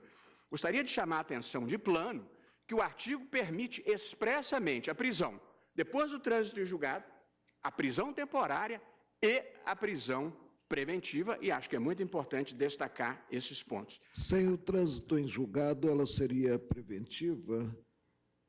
Um outro aspecto, ministro, Vossa Excelência aludiu muito à sentença condenatória confirmada no seu voto quanto ao afastamento da necessidade do trânsito em julgado. Vossa Excelência assenta que é indispensável ter-se duas condenações, ou seja, dois pronunciamentos condenatórios? Ok, eu vou chegar a esse ponto, ministro Marco Aurélio, que considero muito importante Vossa Excelência ter suscitado. As duas ações, a 43, a ação declaratória de constitucionalidade número 43, ela não diz que a Constituição proíbe a prisão antes do trânsito em julgado. Ela, a meu ver, numa construção engenhosa, sustenta que a Constituição não diz que é inconstitucional, mas que o legislador, ao aprovar o artigo 283 do Código de Processo Penal, fez ele uma escolha. E a escolha dele seria a da exigência do trânsito em julgado. E que, portanto, deveria haver deferência para com a escolha feita pelo legislador. Esta é a tese básica da ADC 43. A tese básica da ADC 44 é a de que o artigo 283 do Código de Processo Penal se limita a reproduzir o que dizem os artigos 5º, incisos 57 e 61 da Constituição, que foram aqueles dois que eu li anteriormente, de modo que declará-lo, o 283, inconstitucional, implicaria declarar a inconstitucionalidade das próprias normas da Constituição originária. Naturalmente, se a lei estiver dizendo literalmente a mesma coisa que diz a Constituição, se você declara a lei inconstitucional, por extensão, estaria declarando a Constituição. Só que não é fato. E penso que este argumento, com todas as vênias, ele é mais fácil de descartar. Porque o artigo 557, ele diz: ninguém será considerado culpado antes do trânsito em julgado. E o inciso 61 diz que ninguém poderá ser preso sem ordem escrita e fundamentada da autoridade. São duas coisas completamente diferentes. Dizer que da conjugação desses dois artigos resulte a proibição da prisão antes do trânsito em julgado e dizer que isso é reprodução literal da Constituição é, com todo respeito, um exercício de ficção. Não é o que acontece. Mas portanto, o requerente, ministro, eu penso que ele potencializa a necessidade de ter um ato judicial revelador da preventiva.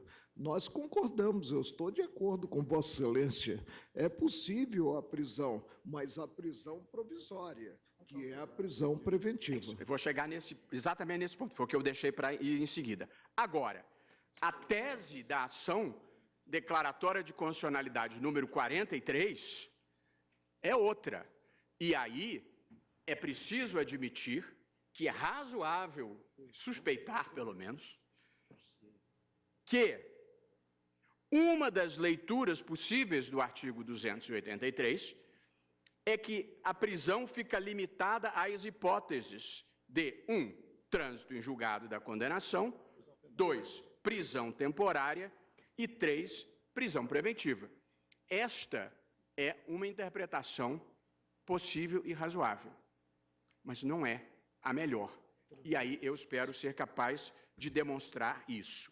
Eu penso que há duas linhas de fundamentação que legitimam a decisão que o Supremo tomou no habeas corpus 126.292 da relatoria do ministro Teori Zavascki. A primeira dessas linhas de fundamentação envolve uma interpretação conforme a Constituição desse artigo 283. E aqui, pela razão que eu dissera anteriormente, ao explicitar o meu voto no habeas corpus, é que, ao se fazer uma ponderação, eu penso que impedir a prisão antes do trânsito em julgado é uma ponderação inadequada, porque impede a efetivação da norma penal que protege o direito à vida, que protege o direito de propriedade, que protege a integridade física e moral das pessoas, que protege a moralidade administrativa. Portanto, eu acho que não só pode, como deve poder prender depois da condenação em segundo grau, e, de novo, não vou reproduzir o argumento, a demora leva ao descrédito da justiça. Ministro, Vossa Excelência me permite, sempre, por gentileza, prazer, uma parte. Eu, estando na presidência, no recesso de julho, eu deferi uma medida liminar num habeas corpus de número 135.752, proveniente da Paraíba, onde eu invoquei exatamente os mesmos dispositivos constitucionais que Vossa Excelência, só que dei uma interpretação contrária àquela que Vossa Excelência está dando agora. Eu invoquei o artigo 5º, inciso 61, exatamente aquele que diz que ninguém será preso senão em flagrante delito ou por ordem escrita e fundamentada de autoridade judiciária. Invoquei também, naquela ocasião, para deferir a liminar, o artigo 5º, inciso 46, segundo o qual a pena terá que ser necessariamente individualizada. E também fundamentei a minha medida cautelar no artigo 93, inciso 9 da Constituição, e diz que todos os julgamentos dos órgãos do Poder Judiciário serão públicos e fundamentadas todas as decisões sob pena de nulidade. O que nós temos visto, sobretudo depois daquela decisão que nós tomamos, não vinculante, no HC, enfim, nesse HC muito discutido, que agora estamos finalizando no tocante à conclusão que tomamos naquela assentada de forma provisória, o que se vê é que os tribunais, isto eu também, infelizmente, presenciei durante a minha passagem no Tribunal de Justiça do Estado de São Paulo e também no Tribunal de Alçada Criminal, os tribunais, em geral, eles negam provimento ao recurso numa apelação criminal e determinam a expedição do mandado de prisão, sem qualquer justificação. Sem qualquer fundamentação sob o ângulo preventivo. Exatamente. E é isso também. Ou seja, isso, com todo respeito, ainda que o tribunal evolua no sentido de entender possível a prisão após a decisão em segundo grau, eu penso que é absolutamente inadmissível, diante dos artigos que Vossa Excelência agora invocou, que essa prisão se dê sem qualquer fundamentação, sem qualquer individualização, porque a Constituição, inclusive, ela prevê a sanção de nulidade de qualquer decisão que não esteja fundamentada. E é muito importante que ela o seja, se nós evoluirmos no sentido, enfim, contrário da jurisprudência prevalente até o momento no Supremo Tribunal Federal, é muito importante que haja essa fundamentação para que se mande alguém para a prisão, até para que essa decisão possa ser contrastada perante os tribunais superiores. Não é possível simplesmente bater no carimbo e mandar, espécie-se mandado de prisão. Eu só queria Vossa Excelência me permite uma tênue intervenção. No meu modo de ver, a ordem escrita e fundamentada é exatamente o acórdão condenatório que vai ser efetivado. Eu vou enfrentar exatamente... E a individualização? Exatamente essa questão. Bater carimbo, dizer, nego o provimento, espécie banal de prisão. É isso que ocorre. Pega lá. 99% das decisões são assim. A minha leitura do 283, portanto, não é a de proibição da prisão preventiva, porque acho que o que se exige é ordem fundamentada e não trânsito em julgado, e vou enfrentar o argumento suscitado pelo eminente e estimado ministro Ricardo Lewandowski. Além disso, eu acho que é preciso destacar o fato de que o próprio artigo 283 prevê a temporária e a preventiva. E, além disso, eu acho que é imprecisa a tese de que o Supremo teria criado uma nova hipótese de prisão sem reserva legal, porque, na verdade, o artigo 637 do Código de Processo Penal continua em vigor e tem dicção inequívoca. O recurso extraordinário não tem efeito suspensivo e, uma vez arrazoado pelo recorrido, os autos do traslado, os originais baixarão à primeira instância para execução da sentença. Então, está no Código de Processo Penal que não tem efeito suspensivo e os autos baixarão para execução da sentença. Anterior à Carta de 88. Esta redação é anterior à Carta de 1988, mas não houve revogação, quando a redação superveniente do 283 poderia ter revogado, e houve reiteração pelo Código de Processo Civil, aqui aplicado por extensão, e, portanto, quando o Supremo Tribunal Federal confere interpretação conforme a Constituição ao artigo 283, na linha proposta pelo ministro Fachin, está, na verdade, harmonizando o artigo 283 com o artigo 637, que diz que o recurso extraordinário e o recurso especial não têm efeito suspensivo. E aqui rebato também o argumento igualmente engenhoso de que teria havido uma declaração de inconstitucionalidade pelo Supremo do artigo 283 sem reserva de plenário. Em primeiro lugar, porque acho que não houve declaração de inconstitucionalidade. O que o Supremo está fazendo é afirmando a interpretação que a ele parece mais adequada à luz da Constituição, o que é diferente de declaração de inconstitucionalidade. Além do que, como a decisão no habeas corpus foi proferida pelo plenário do Supremo, essa questão da reserva de plenário também estaria inteiramente superada. Portanto, presidente, a primeira linha de fundamentação é a de que o artigo 283 deve ser interpretado conforme a Constituição, na linha do que votei no habeas corpus, e que aqui se manifestou o ministro Fachin, e que a interpretação conforme a Constituição, vale dizer, a melhor interpretação do dispositivo, porque é aquela que realiza os mandamentos constitucionais, é a de que permite a prisão, a execução da condenação criminal depois da decisão em segundo grau. Esse é o primeiro fundamento. O segundo fundamento, presidente, é que o artigo 283, ele permite a prisão temporária e ele permite a prisão preventiva. A prisão temporária, ela é muitas vezes decretada antes de qualquer juízo sobre autoria e materialidade.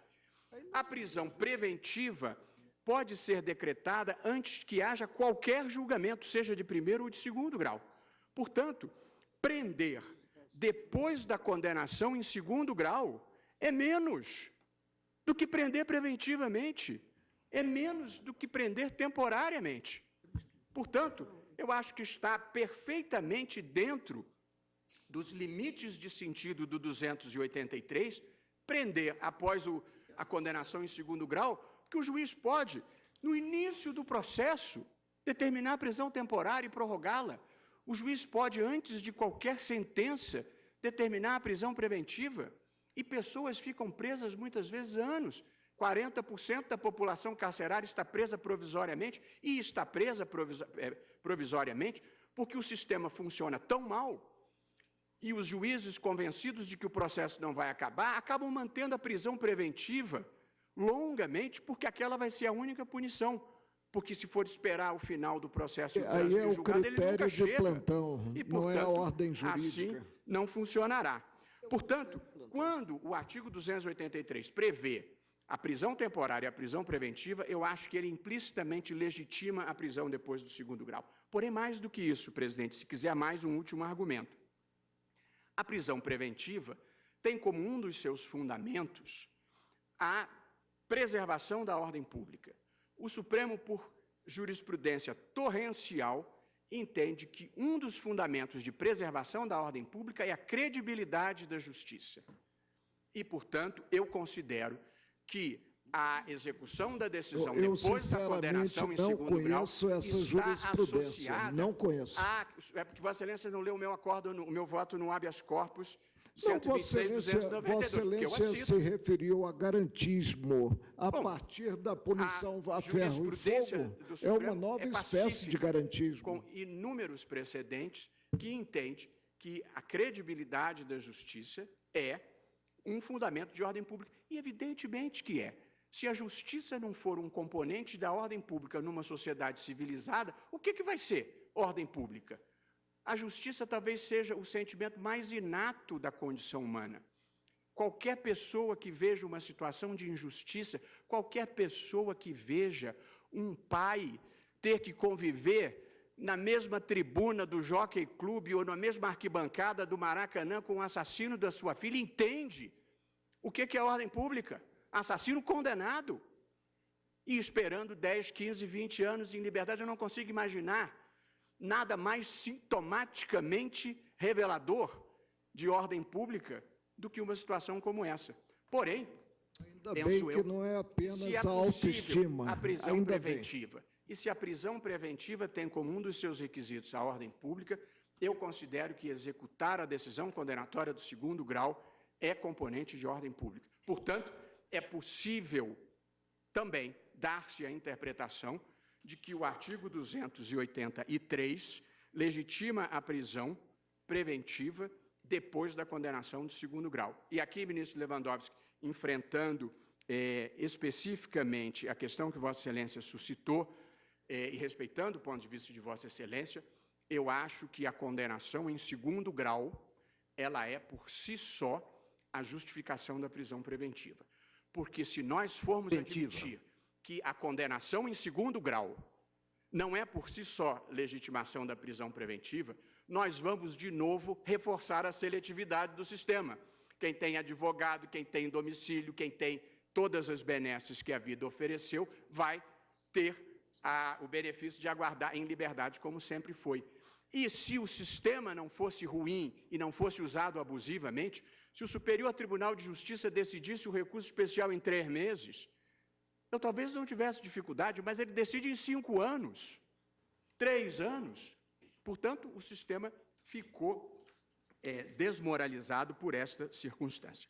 Portanto, presidente, eu estou rejeitando os pedidos cautelares no sentido de se impedir a execução das penas depois do segundo grau por esse conjunto de fundamentos com ênfase na interpretação conforme à Constituição do artigo 283 e na possibilidade oferecida pelo próprio artigo 283 de prisão depois do segundo grau por essas duas interpretações que fiz. Está embutido ali ou decorreria da prisão preventiva. E rebato, presidente, em 2 minutos, os pedidos subsidiários. Considero ser impossível excepcionar do nosso precedente a decisão do Superior Tribunal de Justiça, porque esse é um dos pedidos alternativos, que a execução provisória não precisa aguardar a decisão final do Supremo, mas que aguardasse a do Superior Tribunal de Justiça. Eu penso que o Superior Tribunal de Justiça é uma instância extraordinária, tal como é o Supremo Tribunal Federal. Para que caiba recurso especial, é preciso que a causa esteja decidida, é o que diz a Constituição. Se a causa está decidida, eu acho que é possível já dar-se execução. Além disso, esses recursos excepcionais, tanto o recurso especial quanto o recurso extraordinário, por força do artigo 637, não têm efeito suspensivo.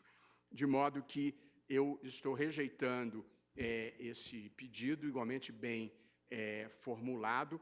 Primeiro, porque acho que o sistema precisa revalorizar o juiz de primeiro grau e revalorizar, sobretudo, os tribunais de segundo grau e tribunais regionais federais, e porque o Supremo e o STJ não podem funcionar como tribunal de revisão de todos os casos. E, por fim, presidente, eu estou igualmente rejeitando o pedido de modulação dos efeitos temporais.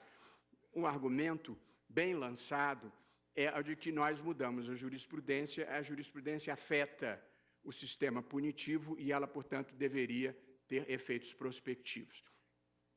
Eu aqui preciso dizer que o que o sistema constitucional impede em matéria penal é a punição sem prévia lei e a punição sem prévia pena definida em lei.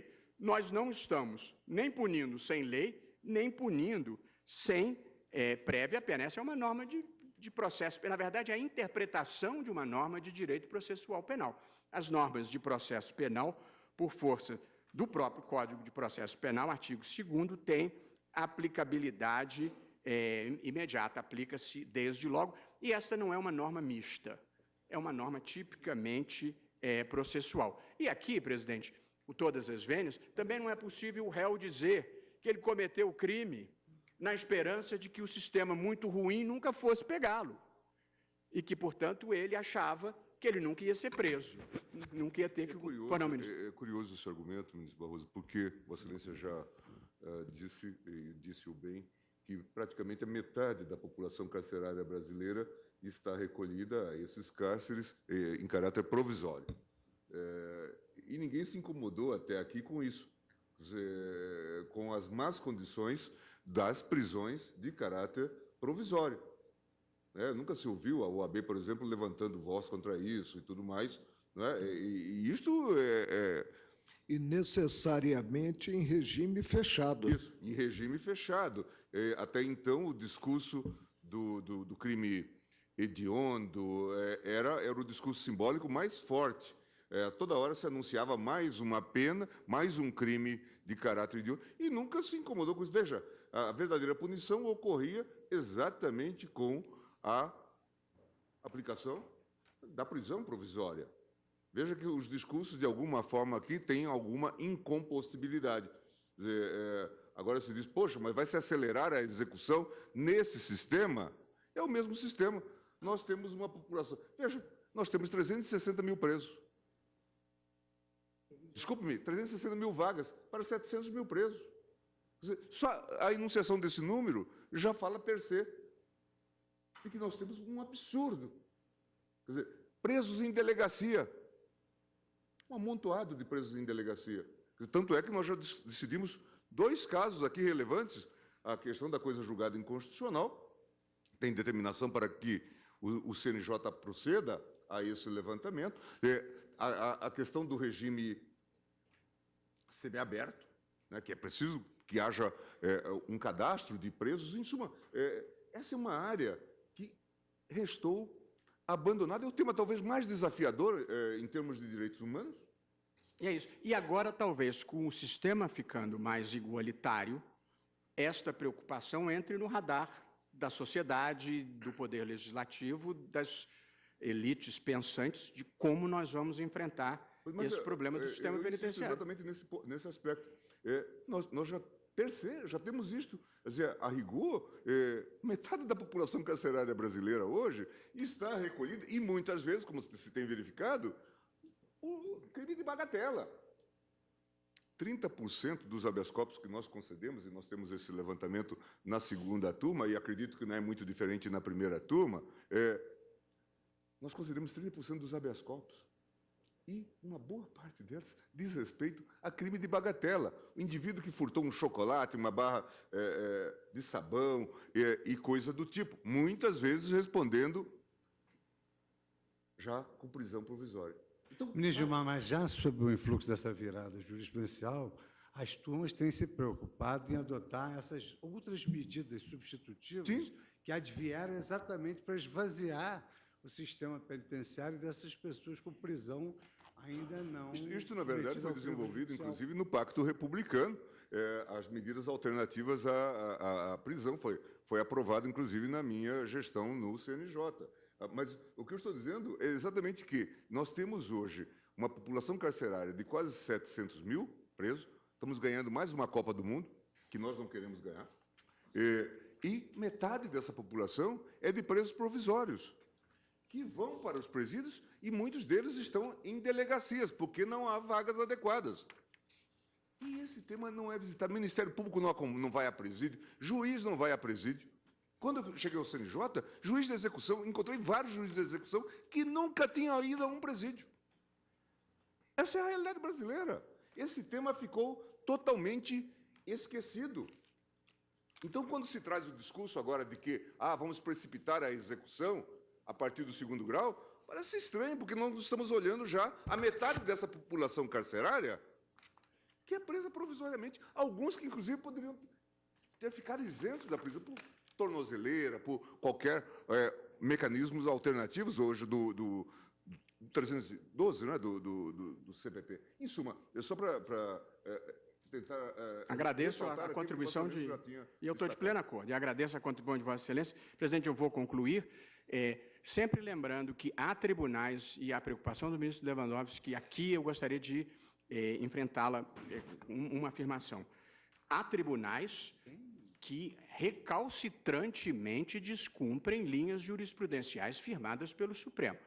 Portanto, em relação a isso, eu acho que nós devemos ser generosos nos habeas corpus e talvez firmar algumas súmulas vinculantes para... Ontem mesmo nós soltamos na primeira turma pequena quantidade de droga, pena de 1 ano e 3 meses em regime fechado, em clara inobservância da jurisprudência do Supremo. Portanto, eu acho que nós vamos ter que enfrentar os tribunais recalcitrantes com súmulas vinculantes e com generosidade nos habeas corpus. Portanto, presidente, a minha tese principal coincide, o meu dispositivo, a tese eu vou enunciar, o meu dispositivo coincide com o do ministro Fachin, de se dar interpretação conforme a Constituição ao artigo 283, para excluir a interpretação que impeça a prisão, a execução da pena criminal após a condenação em 2º grau. E a minha tese é a seguinte, presidente.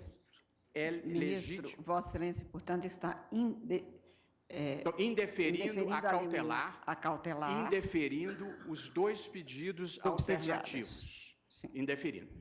E fundando a minha decisão na seguinte tese: é legítima a execução provisória da pena após a decisão condenatória de 2º grau e antes do trânsito em julgado, para garantir a efetividade do direito penal e dos bens jurídicos constitucionais por ele tutelados, devendo-se conferir interpretação conforme a Constituição ao artigo 283 do Código de Processo Penal, para excluir interpretação diversa.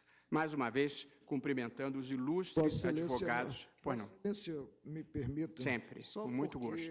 Porque houve alusão em seu voto às situações jurídicas em que há a condenação no juízo e confirmação. Vossa Excelência não avançaria, pelo menos para cogitar dessa hipótese?